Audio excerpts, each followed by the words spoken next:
Eccoci con mister Andrea De Cecco. Ero già pronto a commentare la prima sconfitta del Portocruaro, vi dico la verità. Un primo tempo in cui abbiamo giocato male, sotto di 2 gol e non si vedeva luce. Poi insomma alla fine abbiamo vinto 3-2 ma contati i blackout in mezzo. Che lettura dà questa partita? Abbiamo i 3 punti in casa e questo è quello che conta.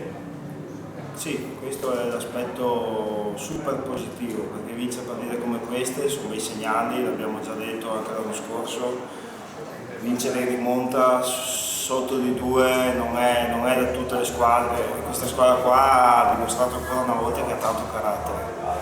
Poi c'è da lavorare molto perché una squadra come la nostra, con tutto il rispetto di Strana, che ha fatto secondo me una gran partita per quello che sanno fare, e noi dobbiamo stare molto più attenti, abbiamo concesso troppo, ma non tanto il primo tempo quanto il secondo tempo. È chiaro, noi eravamo un po' sbilanciati in avanti alla ricerca però abbiamo concesso comunque tanti palloni e occasioni da rete 1 contro 1, 2 contro 2.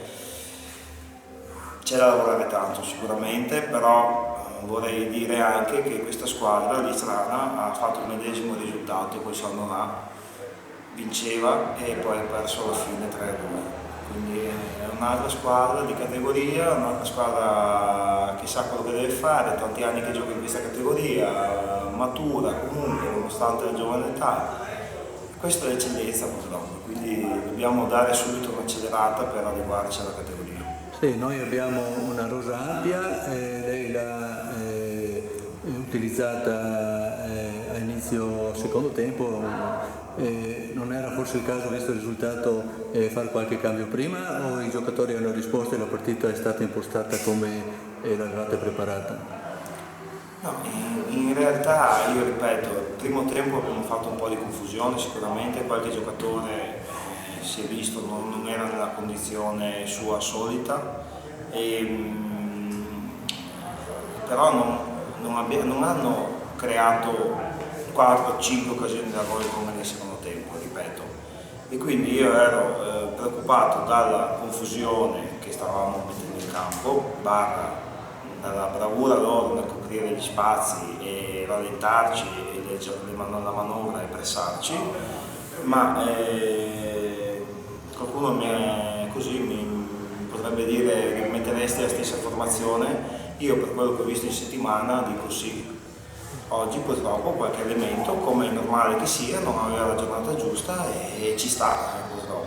È chiaro che partire così pesantemente nuoce troppo, ecco. Perché il Portogruaro anche nel secondo tempo ha prestato il fianco più volte, ma quello che poi fa specie è che quando una volta agguantato il pareggio e anche il vantaggio, avendo avuto 2 grossissime occasioni per il 4-2 e chiudere in maniera definitiva la partita, non siamo riusciti e lì è da migliorare.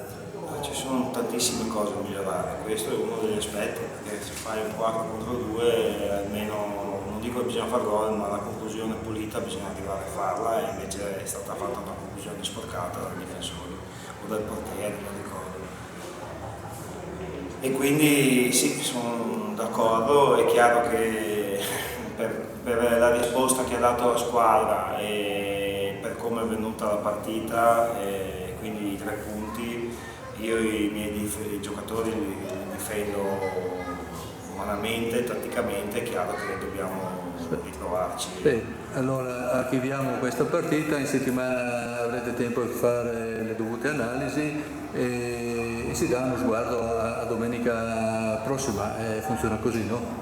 Sì, assolutamente, già da domani, da stasera comincerò a avere notizie per la prossima partita. È un'altra squadra che è neopromossa, ma comunque sta facendo bene, sta giocando un buon calcio, fanno più cose, ma le fanno bene, come tante squadre in eccellenza, quindi bisogna regolare subito gli ampere sulla piazza giusta degli avversari e della categoria. Grazie. Grazie.